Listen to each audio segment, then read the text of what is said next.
Ju përshëndes të gjithëve shikues të nderuar, këto janë lajmet e orës 15 këtu në Top Channel, ju njoh fillimisht me zhvillimet kryesore.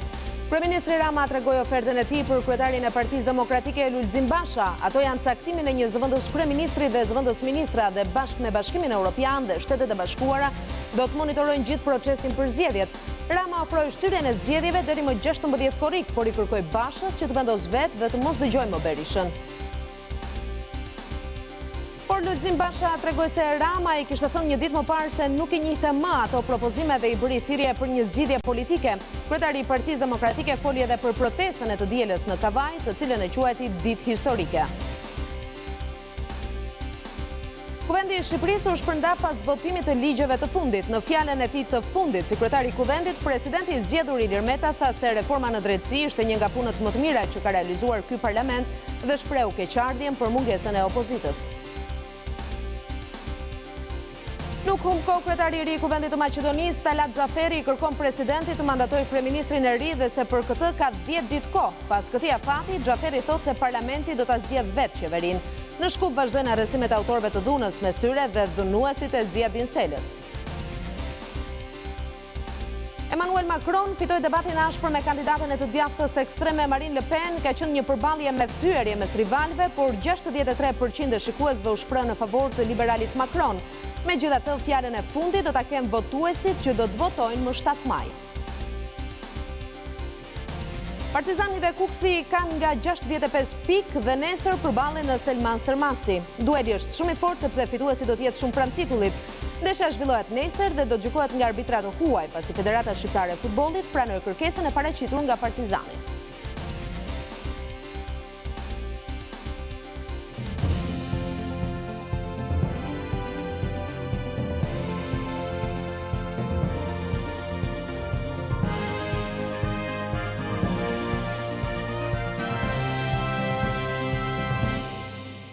Lulzim Basha tregoi sot se Rama i kishte thënë një ditë më parë se nuk i njihte më propozime dhe i bëri thirrje për një zgjidhje politike. Kryetari i Partisë Demokratike foli edhe për protestën e të dielës në Kavaj, të cilën e quajti ditë historike. Po sot kryetari i Partisë Demokratike është takuar me ambasadorët e vendeve të Bashkimit Evropian në Tiranë.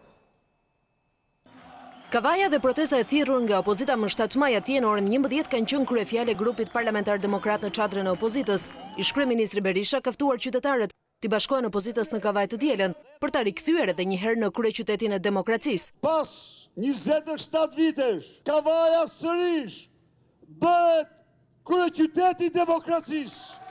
Ndaj thirrja ime për qytetarët e Kavajës, në lartësinë e idealeve të tyre, ta shtrojnë në gallëgimit të revolucionit mbi farsën elektorale. Në prani të kreu të Komisionit e Jashtëm të Parlamentit Hungarez, Zolt Nemet, dhe ambasadorit hungarez në Tiranë, të cilët përcollën mesazhin e kryeministrit Viktor Orban, Berisha foli dhe për propozimet e PPS, për të cilat thotë se ishte Rama që nuk i pranoi. 3 ditë më parë deklaronte se unë do të bëj çfarë thot EPP-ja. Unë do pranoj atë që thot EPP-ja. Kurse dje i thoshte në takim Lulzim Bashës, as që një fara ato propozime, atër le t'i themi këtu bashkërisht. Edvin, mos i rilarg zgjidhjes politike, se alternativ do kesh vetëm zgjidhjen fatale. Fatale dhe fatale. Kryedemokrati Basha tha se nëse për parlamentin seanca e sotme është e fundit, për demokratët mbledhjet e grupit do të vijojnë në çadër, duke përsëritur edhe një herë se opozita nuk të riqet nga kërkesat e saj. Asgjë nuk kërkojmë për veten tonë, asgjë nuk jemi gati të lëshojmë nga garancit minimale për zgjedhje të lira e të ndeshme. Kryeministri Rama tregoi sot ofertën e tij për kryetarin e Partisë Demokratike Lulzim Basha. Ato janë caktimin e një zëvendës kryeministri dhe zëvendës ministra dhe bashkë me Bashkimin Evropian dhe Shtetet e Bashkuara do të monitorojnë të gjithë procesin për zgjedhjet. Rama ofroi shtyrjen e zgjedhjeve deri më 16 korrik dhe i kërkoi Bashës që të vendos vetë dhe të mos dëgjojë më Berishën, duke nënkuptuar se oferta është ende e vlefshme. I kanë propozuar një mekanizëm garancie të opozitës brenda qeverisë. Në Ministrinë e Brendshme, një zëvendës ministër i propozuar nga Partia Demokratike, jo antar partia, drejtojnë të gjithë procesin e monitorimit të sjelljes së policisë shtetit në 28.000 km2 të Shqipërisë. 20 zëvendës drejtori i përgjithshëm i policisë dhe 12 zëvendës drejtor në qarqe dhe edhe ata të shoqëruar me një përfaqësues të misioneve që fola. E njëjta gjë për arsimin. Një zëvendës ministër, jo antar partie, me monitorët e huaj në krah dhe me një përfaqësues qoftë të vetin, qoftë të huajve, që monitorëve të huaj, në çdo drejtori rajonale. E njëjta gjë për burgjet.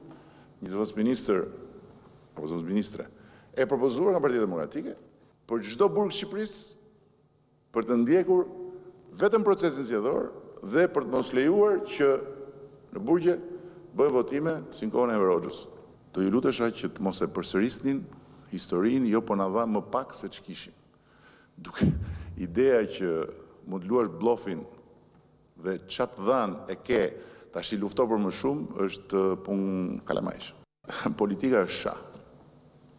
Politika nuk është dam. Një dam që luhet si poker. Nëse e luan politikën si dam dhe përdor metodën e pokerit, duke thirrur një blof, duhet marrësh përsipër edhe koston që ka nëse blofi zbulohet. Dhe kur plani zbulohet nga kundërshtari, kundërshtari është mat. Kemi zbuluar plotësisht planin blof të kundërshtarit. Cili është blofi që ka bërë Lulzim Basha? Është kërkesa për qeverinë teknike? Eksakt. Sot thjesht dua që ta ftoj Lulzim Bashën që të mos e dëgjoj Saliun, po të udhëheq Partinë Demokratike dhe të bëhet më në fund lideri që nuk është. Kreu i ri i Lëvizjes Socialiste për Integrim, Petrit Vasili, në daljen e tij të parë publike pas votimit të tij në vend të Ilir Metës, zgjedhur si president, tha se garancia e negociatave me opozitën është Partia Popullore Europiane. Jemi njohur sigurisht me variantin e zgjidhjes, nuk do më pëlqen të quaj ofertë, variantin e zgjidhjes të afruar nga Partitë Popullore. Në vlerësimin ton ka qenë një variant realist që hapte hapësira për një zgjidhje të krizës politike. Në vlerësimin ton jepte garanci të rëndësishme Partisë Demokratike për që ja bëhe pjesë e procesit dhe jo rastësisht propozimin për të drejtuar partive popullore e ka bërë pikërisht zoti Meta dhe unë mendoj që përsëri do të ishin të mirëpritura, po të besuara. Normalisht nga të gjitha palët, që Partitë Popullore ta thonë fjalën e tyre dhe në këtë moment, pasi edhe eksperienca, edhe pesha politike e bën çdo zgjidhje që ata afrojnë dhe më të besueshme dhe më gjithë pranuar. Pse dakondësisë po arri përsëri edhe një herë, pa dashur të mërzis, stabiliteti i vendit e ardhmë e tij, të cilat lidhen vetëm me një faktor, me zgjedhjet e lira të ndershme. Asnjë reformë në Shqipëri nuk mund të funksionojë pa to, kërkon dhe do të kërkojë sakrifica. Në edicionin qendror të lajmeve do të ndiqni. E diela do të jetë një ngjarje pazakontë për Kavajën. Qyteti po përgatitet për zgjedhjen e kryetarit të ri të bashkisë, por në Kavaj kanë mësyrë drejtues të lartë, antarë dhe simpatizantë të Partisë Demokratike për të bllokuar zgjedhjet. Ndërkohë, policia është përqendruar në numër të madh forcash me një plan të detajuar masash për të ruajtur rendin. Me 90% të dalë votime. Vetëm se duam qetësi. Pas 3 tentativash të dështuara, Shqipëria duket se do të ketë zonën e parë të lirë ekonomike. Ministra e Zhvillimit Ekonomik po shqyrton 2 oferta për ndërtimin e zonës në spital, të cilat parashikojnë një investim që varion nga 30 deri në 90 milion euro dhe hapjen e mira vendeve të punës. Po të jemi optimist, mund të themi që Koriku fillimi i gushtit do na gjejë me zhvilluesin në territor. Në Tiranë ka nisur të funksionojnë vend parkimet për qytetarët ndarë sipas zonave ku banojnë, por më parë banorët duhet të pajisen me kartën e rezidentit për të mos u gjobitur nga policia bashkiake. Në këto rrugët kryesore rezidenti nuk mund të parkojë gjatë orës të tarifimit, por mund të parkojë mbas orarit zyrtar të tarifimit.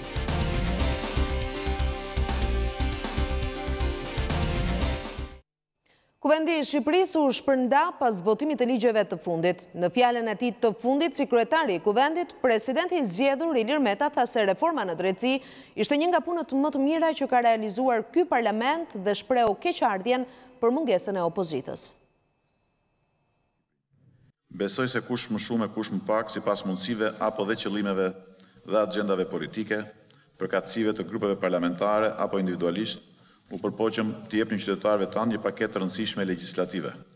Jam i sigurt që ky numër i rëndësishëm ligjesh dhe aktesh ligjore do t'i shërbej procesit dhe rrugtimit të Shqipërisë drejt hapjes negociatave me Bashkimin Evropian për anëtarësimin e vendit dhe përmbushjes së detyrimeve që burojnë nga ky proces jetik dhe vendimtar për të ardhmen tonë europiane.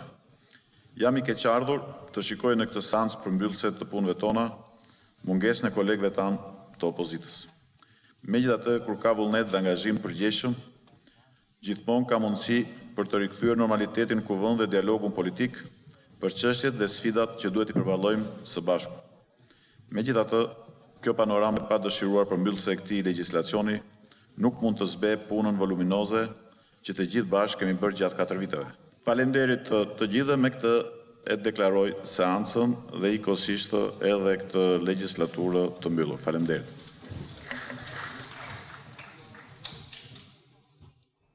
Agjencia e lajmeve INA pretendon se një ish funksionari i qeverisë maqedonase ka planifikuar me ndihmën e shërbimeve të një vendi fqinj eliminimin e 3 deputetëve shqiptar të parlamentit të vendit. Qëllimi i atentatit, sipas saj, ishte që Maqedonia të përfshihet në tensione të ashpra ndëretnike e të krijohen kushtet për shpalljen e gjendjes së jashtëzakonshme. Plani do të ishte realizuar në një protestë gjithpopullore e cila do të përdorej për të mbuluar sulmin, i cili do të dukej si spontan, e kështu ajo që do të akuzojë në fund do të ishte turma e acaruar. Një skenar për likuidim, gjithmonë sipas të njëjtës agjenci, ka qenë ata e 27 prillit kur u dhënua dhe mbeti i lënduar rënd kryetari i Aleancës për Shqiptarët Ziadin Sela. Nuk humb kohë, kryetari i ri i Kuvendit të Maqedonisë Talat Xhaferi i kërkon presidentit të mandatojë kryeministrin e ri dhe për këtë ka 10 ditë kohë. Pas këtij afati, Xhaferi thotë se parlamenti do ta zgjedhë vetë qeverinë. Në Shkup dhe qytete të tjera vazhdojnë arrestimet e autorëve të dhunës që pasoi zgjedhjen e tij kryetar. Mes tyre janë identifikuar edhe agresorët e deputetit shqiptar Ziadin Sela. Gjeorgje Ivanov, sipas kryetarit të parlamentit të Maqedonisë Talat Xhaferi, ka 10 ditë kohë në dispozicion për të mandatuar kryeministrin e ri të vendit. Qëndrimi i Ivanovit ka qenë deri më tani refuzues, por Xhaferi zotohet të shfrytëzojë kompetencat e tij si kryetar e të vazhdojë me procedurat parlamentare konform kushtetutës. Nëse brenda kësaj periudhe kreu i shtetit nuk e dorëzon mandatin e krijimit të ekzekutivit, atëherë parlamenti do ta zgjedhë vetë qeverinë, ishte komenti i Xhaferit në intervistën e dhënë për kohën ditore. Duke u referuar episodit tronditës të 27 prillit, zyrtari nënvizoi se personat përgjegjës do t'japin llogari, duke përfshirë këtu edhe vetë deputetët që u dolën në krah protestuesve të dhunshëm. 12 individ të dyshuar për ngjarjen e përpara disa ditëve u ndaluan së fundmi nga policia. Sipas Ministrisë së Brendshme maqedonase, numri atyre që përballen me akuza penale për incidentin ku u plagosën më shumë se 100 vet është 20. Njëri prej të ndaluarve për rrahjen e deputetit Ziadin Sela është identifikuar si Tonit Trajkovski. Prangosja e tij u krye në Kumanov nga inspektorët civil shqiptar. Xhaferi ndërkohë deklaron se ka marrë mbështetjen pa rezervë të BE-s. Në Bashkimin Evropian nuk ka asnjë dyshim për shumicën e reflektuar me zgjedhjen e kryetarit të parlamentit, u shpreh ai pas takimeve të realizuara me zyrtar të lartë të bllokut, përfshirë komisionerin e zgjerimit Johannes Hahn. Hahn ka bërë thirrje që vëmendja tani të përqendrohet në hapat e ardhshëm të procesit të krijimit të qeverisë, duke respektuar shumicën parlamentare dhe në përputhje me kushtetutën e parimet demokratike. Nëse je pranë një vendi ngjarjeje, nëse je pranë një aksidenti, nëse sheh abuzim pushteti ose personi që shkel ligjin, ti raporto në Top Channel. Mund të dërgoni imazhe me pamje filmike në Viber dhe WhatsApp në numrin e newsroomit ton 069 31 31 311. Ti raporton. Lajmi tani je ti. Një këmbësore u përplas duke gjetur vdekjen e menjëhershme nga një kamion mes ditën e të enjtës në rrugën kryesore të fshatit Mjed të Shkodrës. 52 vjeçaria humbi jetën në vendngjarje për shkak të plankëve të marra. Mjeti që e shtypi drejtohej nga një 38 vjeçar nga Puka, i cili është shoqëruar në komisariat për veprimet mëtejshme. Vazhdojnë hetimet për të zbardhur dinamikën e aksidentit. Kamarieri një lokali në Vlorë është gjetur i pajet mëngjesin e sotëm në mjediset e biznesit ku punonte. Rreth orës 7:15 minuta, policia është lajmëruar nga klientët të cilët e kanë gjetur të parët 50 vjeçarin pa shenja jete në lokal. Nga veprimet hetimore, dyshohet se vdekja mund të ketë ardhur për shkaqe natyrore, por po punohet për zbardhjen e plotë të ngjarjes.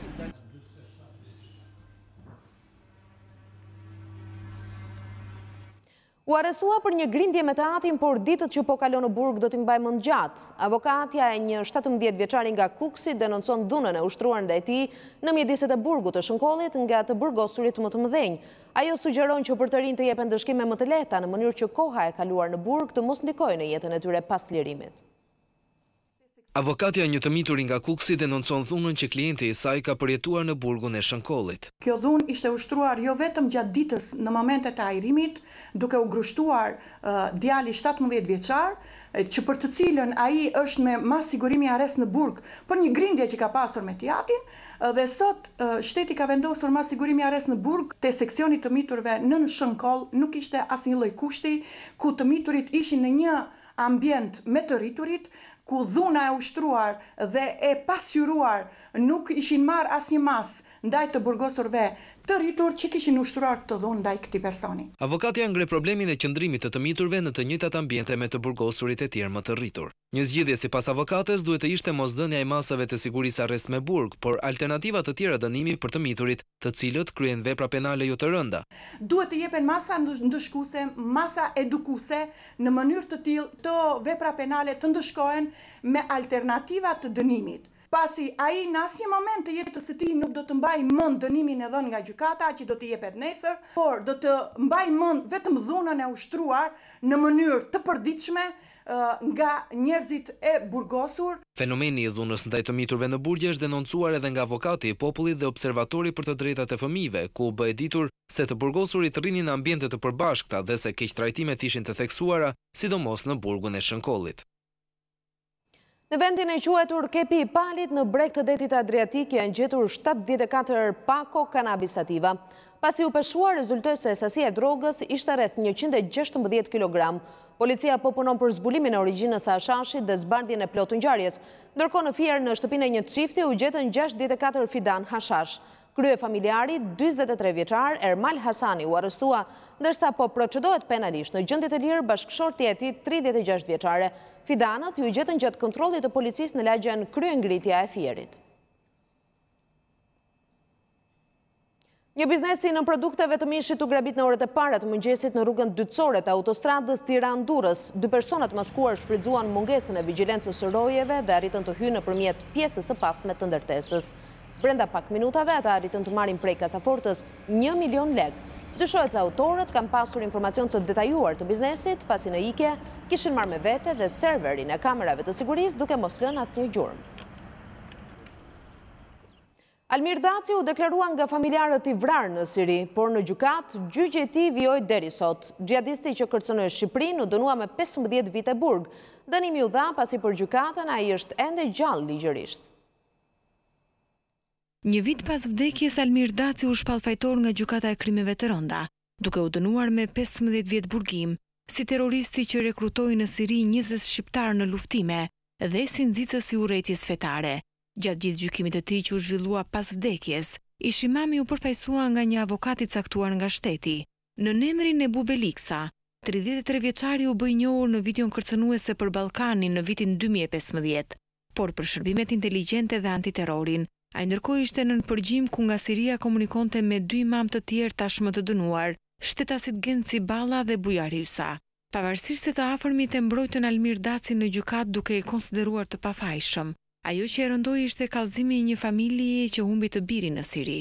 Ndonse gjatë kësaj kohe Ishimami u raportua se ishte vrarë. Kjo gjë nuk e pengoi gjykatën e krimeve të rënda ta gjykojë atë edhe të vdekur, për shkak se ishte e pamundur të sigurojë certifikata e vdekjes së tij. Një dokument i rëndësishëm që do të cilte pushimin e gjykimit. Atëherë përgjithësorin Daci u konsiderua një i pandehur si gjithë të tjerët. Pas dënimit të Almir Dacit, shanset janë të pakta që familja e tij ta ankimojë vendimin në apel. Akuza është dakord me dënimin e shpallur pasi po kaq ishte edhe pretenca e kërkuar nga prokuroria e çështjes Elisabeta Ymeri. Një i ri i cili ndodhej në arrest shtëpie po vuan një dënim prej 8 muajsh me burg sepse shkeli masën e ndalimit. Justifikimi i tij në gjykatë ishte se donte të takonte të dashurën. Një i ri nga Tirana është duke vuajtur 8 muaj burgim për një takim me shoqen e tij. Eduard Leti është shpallur fajtor për largim të burgosurit nga vendi i qëndrimit, pasi ka thyer masën e sigurisë arrest shtëpie. Leti ishte në nëntim i dyshuar për veprën penale të mashtrimit dhe për shkak të kësaj akuze, gjykata e Tiranës kishte caktuar ndaj tij masën e sigurisë arrest shtëpie. Por edhe pse vendimi specifikon qartësisht se nuk lejohet të dalësh nga banesa pa marrë më parë leje apo miratimin e autoriteteve, riu Leti ka rrezikuar për të takuar një shoqen e tij. Dhe pikërisht në atë moment kur të rinjt po takoheshin, policia ka verifikuar në banesën e Letit, duke konstatuar mungesën e tij. Nëpërmjet celularit, policia komunikon me të riun, i cili tregon vendin ku po qëndronte bashkë me shoqen. Por pavarësisht motiveve, ky veprim i kushtoi të riut arrestimin e menjëhershëm, ndërsa gjykata e Tiranës më pas e dënoi atë me 8 muaj burgim për akuzën e largimit të burgosurit nga vendi i qëndrimit. Në argumentimin e saj, gjykata e ka cilësuar largimin e të riut nga banesa ku qëndronte në arrest shtëpie, të njëjtë me largimin e të burgosurit nga ambientet e burgut, ndërsa i riu kishte arritur t'i shpëtonte burgut për akuzën e mashtrimit, ra brenda për të takuar shoqen e tij. Përgjegjësi i zyrës përmbarimore të Fierit u arrestua nga policia në akuzë për veprën penale e korrupsion pasiv i personave që ushtrojnë funksione publike. Pëllumbi Sufaj, 47 vjeç, banues në Fier, duke abuzuar me detyrën e tij, kishte kërkuar rishfet një qytetari për të mos ekzekutuar një vendim gjyqësor. Pas hetimeve disa mujora i u arrestua gjatë një operacioni policor të koduar përmbaruesi.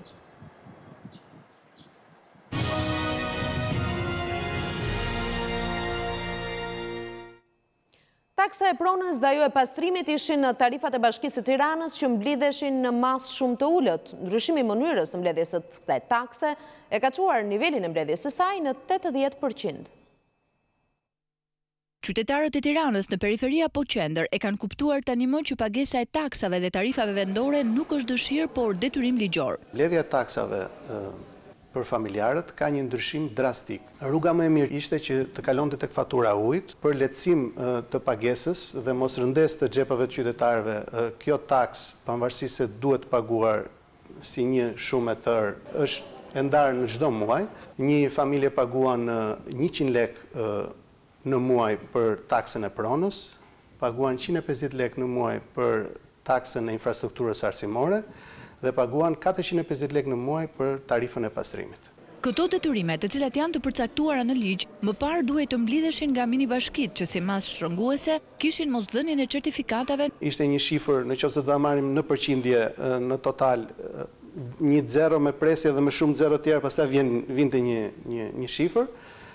Sot nga ajo çka faturohet dhe ajo arktohet, mendoj që kemi arritur në nivelet e 80%. Nga ana tjetër, nuk ka më biznese që nuk paguajnë detyrimet vendore, arkëtimi i të cilave sipas drejtorit Naska është dyfishuar. Totali të ardhurave të bashkisë në 2016 ka qenë deri në 2.5 herë më i madh se i vitit më përparshëm. Në 4 mujorin e parë të 2017-s jemi sot minimalisht dyfishi në arkëtim. Sipas zotit Naska, çdo taksë e mbledhur përkthehet në investim në rrugë, jo vetëm në qendër, por në të gjithë Tiranën e Madhe. Doganat shqiptare dhe italiane ka nisur një projekt binjakëzimi që synon përgatitjen e doganierëve shqiptar mbi sistemin e menaxhimit të tarifës së integruar që përdoret nga Bashkimi Evropian. Doganat italiane do të asistojnë Shqipërinë për zhvillimin e sistemeve kombëtare të shkëmbimit të informacionit me ato të Bashkimit Evropian. BE po financon një projekt prej 1.8 milion euro për binjakëzimin mes dy doganave. Më konkretisht synohet përgatitja e administratës doganore shqiptare mbi sistemin e menaxhimit të tarifës së integruar që përdoret nga Bashkimi Evropian. Të lehtësojmë tregtinë, por dhe të japim siguri për operatorët ekonomik, të japim qartësi për mënyrën se si ata punojnë dhe të jemi qoftë në atë që njihet si zona ekonomike rajonale nëpërmjet CEFT-s, qoftë me BE-n sa më të parashikueshëm në aplikimin e legjislacionit dhe të tarifave. Shqipëria synon të bashkohet sistemit të menaxhimit të tarifës integruar të Bashkimit Evropian kur të hyjë në BE. Trajnimi nga doganat italiane do të mundësojë harmonizimin e legjislacionit dhe procedurave tatimore për të njësuar ato me teknikat e përpunimit të dhënave në mënyrë elektronike të BE-s.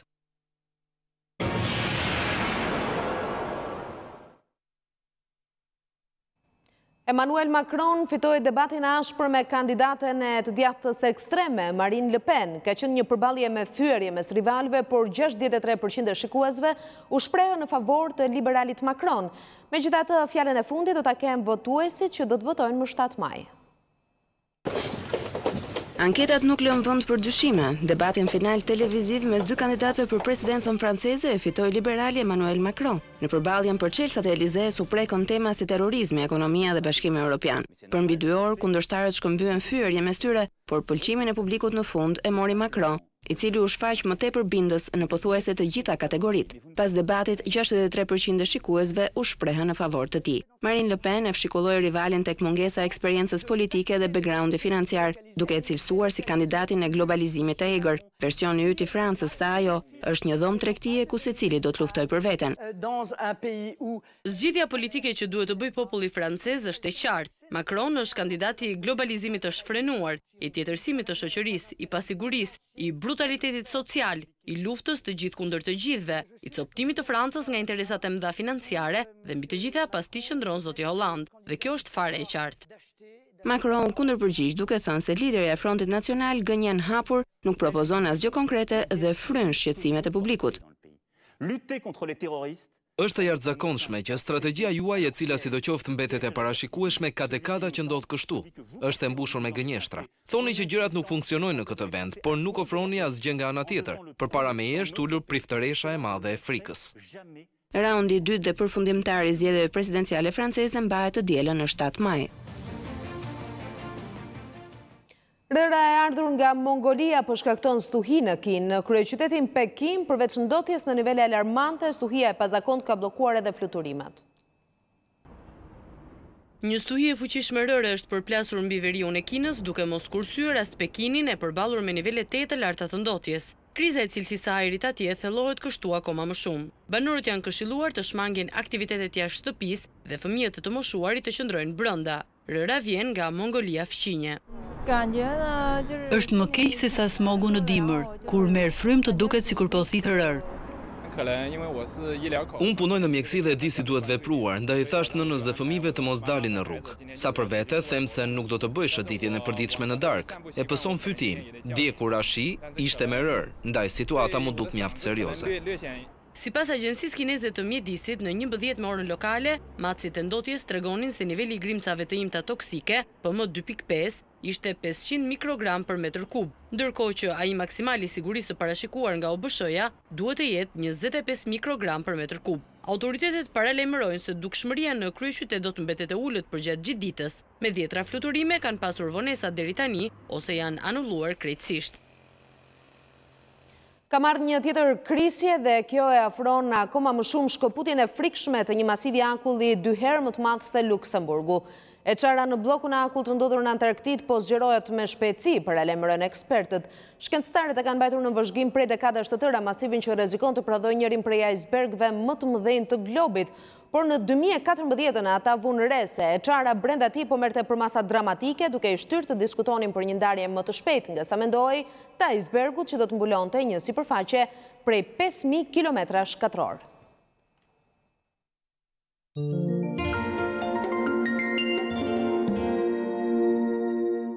Bashkia e Tiranës shpalli të rinë fituese të rinjve që morën pjesë në edicionin e 2 të Tirana Art Fest. Pas një rrugtimi të gjatë i cili ka kaluar në për të gjitha gjimnazet e Tiranës, u zhvillua në mbrëmje edicioni i 2 të Tirana Art Fest. E kthyer tashmë në një traditë për promovimin e talenteve të reja në fusha të ndryshme të artit dhe kulturës në gjimnazet e kryeqytetit, Tirana Art Fest shpalli fituesit në të gjitha zhanret dhe disiplinat si këngë, kërcim, aktrim dhe kostumografi. Pas disa vitesh ndërprerje, rikthimi i Tirana Art Fest vjet edhe si vjet tregon që kur një qytet do të bëjë gjërat mira, kur një qytet do të bëjë gjërat bukura, kur një qytet do të japë një shans trinjve, ne mund të bëjmë gjërat mrekullueshme bashkë që veç nuk i bëjmë dot. Unë besoj që të rinjtë e Tiranës janë të rinjtë më idealist, më të talentuar edhe më fantastik që Shqipëria ka nxjerrë. Kryebashkiaku i Tiranës falenderoi të gjithë nxënësit e shkollave dhe gjimnazeve të ish-komunave, të cilët u bashkuan për herë të parë kësaj nisme. Transformimi i Tiranës në një qytet të madh që i ka përfshirë të 24 njësit nuk është mirë vetëm për investime në infrastrukturë, po mbi të gjitha, siç po provohet sot, siç pam nga çmimet, edhe për investime në kulturë, ku kaq shumë shkolla që deri dje konsideroheshin të periferisë, se ishin Kashar, se ishin Mullet, se ishin Krap, se ishin Zallher, sot kanë të njëjtin shans, kanë të njëjtën sken, kanë të njëjtën trajner dhe të njëjtën mundësi për të qenë suksesshëm edhe për t'ia dalë edhe në Tiranën tonë të madhe.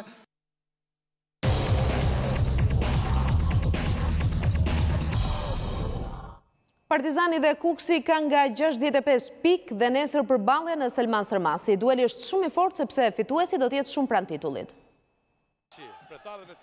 Partizani Kuksi është sfida që ka marrë të gjithë vëmendjen e kësaj fundjave në kategorinë superiore. Në Selman Stërmasi do të vijnë përballë skuadrat që kryesojnë kampionatin me pikë të barabarta, 65, dhe janë në një duel të fortë për titullin kampion.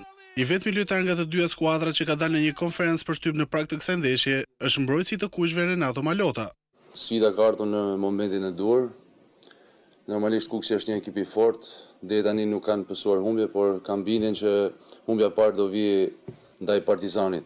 Për ne kjo është finalja e sezonit, do e quaj. Normalisht na duhet të fitojmë, domethënë me patjetër. Lojën afërsisht Kuksit ja dim pothuajse. Ndeshja mes Partizanit dhe Kuksit do të zhvillohet ditën e premte në orën 19 në stadiumin Selman Stërmasi dhe do të gjykohet nga arbitrat e huaj, pasi Federata Shqiptare e Futbollit ka pranuar kërkesën e klubit Partizani. Sa i përket policisë, përveç se ka ndikuar në zhvillimin e kësaj ndeshjeje ditën e premte, pasi nuk e merrte përsipër zhvillimin e saj ditën e shtunë, ka angazhuar rreth 400 forca, një numër më i ulët ky se sa në ndeshjet derbi. Me mbi 1 milion ndjekës në Facebook, topvischannel.tv, faqja që ju informon për gjithçka. Aty ku ndajmë lajmet më të fundit, show-ut më spektakolar, ku argëtohemi dhe informohemi. Gjithçka ndodh në Shqipëri e në botë, vetëm një klikim larg. topvischannel.tv. Në Hong Kong është mbetur festivali i simiteve. Tradita vijoi dhe në mesnatë 10 mijëra persona ndoqëngarën se kush merrte kulaçi në nivelin më të lartë të kullës prej 20 metrash të ndërtuar me simite.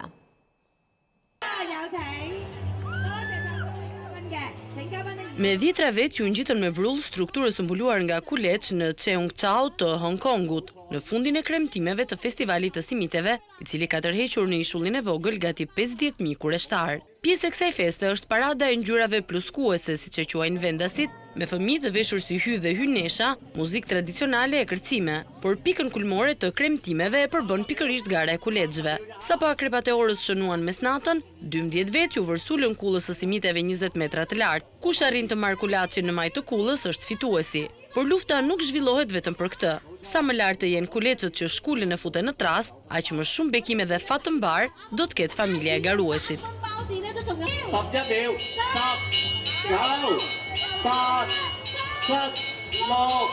Çmimin e parë rrëmbyen përkatësisht një vajzë dhe një djalë, të cilët kanë qenë edhe vjet kampion. Kuok Kamin dhe Wong Kain, tepër të entuziazmuar nga fitoria, thonë se do të luftojnë sërish për të njëjtin trofe në konkurimin e vitit që vjen. Rrëzimi për disa ori i sistemit të WhatsApp preku me qindra milion persona përdërues të këtij komunikimi. Në ato vende ku ky shërbim përdoret gjërësisht për punë, përdëruesit janë rikthyer shërbimeve të tjera të komunikimit. WhatsApp, shërbimi aq popullor i mesazheve, i shkaktoi probleme miliona përdëruesve në përbot me bllokimin e tij, megjithatë pas disa orësh është rikthyer në funksion të plot. Vështirësi komunikimi pati fillimisht në Europë, Shtetet e Bashkuara, Kanada, Indi dhe Amerikën e Jugut, por më pas telashet u përhapën edhe në pjesë të tjera të globit, përfshirë dhe vetë Shqipërinë. Ato prekën më së shumti personat që përdorin sistemin operativ iOS të Apple-it, Androidin e Alphabet Incorporation dhe OS të Microsoft. Vetë drejtuesit e WhatsAppit e pranuan përmes një emaili të dërguar mbrëmjen e një dite më parë se për disa orë me radhë, përdëruesit nuk kanë pasur akses në këtë shërbim. Tani problemi është zgjidhur, thon ata, dhe ne kërkojmë ndjes për shqetësimin e krijuar. Në Brazil, ku klasat profesionale mbështeten shumë tek shërbimi mesazheve, WhatsApp ra për rreth 2 orë gjysmë. Shumë prej përdëruesve të tij vendosën t'i kthejnë sistemit rival Telegraph, i cili ka shtuar radhët e ndjekësve të vet në këtë vend me miliona vet pikërisht fal 2 rasteve të mëparshme të vështirësive me WhatsApp. Aplikacioni të jeti preferuar për mesazhet e shkruara përdoret nga mbi 1.2 miliard vet në përbot dhe konsiderohet një nga mjetet kryesore të komunikimit dhe tregtisë në një numër të madh vendesh. Ai u ble nga Facebook në 2014 për 19 miliard dollar. Ka qenë kjo, shikues nderuar, gjithçka përgatitur për këtë edicion informativ. Faleminderit për vëmendjen. Bashkëpunojmë.